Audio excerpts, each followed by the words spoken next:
Hi mga mare, another day, another vlog na naman ang mare nyo. Oo mga mare, paulit-ulit na lang. Ano magagawa nyo, vlog ko naman to, Charis. Kahit nga ako mga mare, nag-asawa na rin ako sa ginagawa ko pero wala tayong no choice. Ang tagal na nga ng video na to mga mare at ngayon ko lang talaga to na voice over. Sobrang dami ko pang ang video dito sa cellphone ko mga mare pero hindi ko pa rin sila na-upload. So ito nga mga mare, papasok na pala ako dyan ng work ko mga mare tapos sobrang lakas ng ulan. Kahit nga bumabagyo pumapasok ang mare nyo, kala mo talaga. Moving forward mga mare, dito na nga tayo sa bahay, nakauwi na ako. Itong anak ko natutulog pa. Pagkadating ko tulog na siya. Hindi nga kami nakadaan sa talipapa mga mare kasi anong oras na rin kami nakauwi. Kaya nag-scramble na nga lang ako ng itlog dito mga mare at nag-crave din talaga ako sa scramble ngayon. Crave ba talaga o wala ka lang pera? Charot. Tapos ipapartner nga lang natin to mga mare dito sa Bicol Express. Sobrang sarap nito mga mare, itry nyo din yan. Ang sarap kainin nito mare, perfecto lalo pag bagong saing yung kanin nyo. OMG, mapapadami talaga yung kain mo. Sobrang gutom ko na nga rin to mga mare kasi anong oras na nga kami nakauwi dyan, o diba?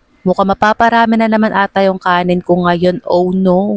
Kumain na nga ako mga mare na mag-isa dyan kasi yung asawa ko, niyaya ko nag-ML pa. Sabi ko kakain na kami, nag-ML pa rin. Ano ba yan? Gantong pagkain na lang talaga yung kinakain ko mga mare lalo na pag ganong oras na kami nakakauwi. Sobrang sarap nga nakain ko dyan mga mare, napapasayaw-sayaw pa ako, o diba? Buti na lang talaga nakapag-grocery kami noong nakaraang araw at doon lang talaga yung kinakain namin kasi easy to cook, easy to eat, ganon. Alam nga naman paglutuin niyo pa ako ng sinigang. Diyos ko, nung oras na kami makakakainan, baka nawala na yung gutom namin pag nagluto pa ako. Tsaka hindi naman ako maarte sa pagkain mga mare kahit ano nga kinakain ko. Naalala ko nga mga mare nung bata ko, Diyos ko, nag-uulam ako ng asin, tapos toyo, asin, gano'n, tapos ihalo mo sa kanin. Tapos minsan mag-uulam ka ng chicharia. Diyos ko, masarap din kaya yung chicharia pag inulam mo, lalo na yung bangus. Tapos bagong luto yung kanin, Diyos ko, mapapasarap din yung kain mo. Siyempre, hindi nyo pa na-try yung kasi rich kid kayo, charot lang. So ayun na nga mga mare, Diyos ko, nagisingan ng alanganin tong anak ko, natulog siya ng hapon tapos gabi magigising, tama ba yun? So ayun nga, kala ko pahinga ko na, Diyos ko, pinagluto pa ako ng luncheon meat. Pagkagising niya kasi mga mare, Diyos ko, nagugutom daw siya, pagluto ko daw siya nito.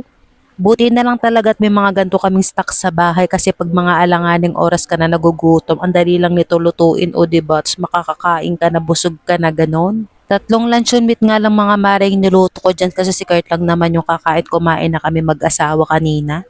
Favorite nga ni Kurt itong luncheon meat natin mga mare, paano ba naman sobrang sarap nito. Madalas nga mga mare ito nga yung binabaon namin tapos breakfast namin sa umaga. Pinakain ko na nga si Kurt dyan mga mare tapos after niya kumain, nagugas na nga ako ng mga hugasin namin. Wala namang iba maghuhugas ito kundi ako lang.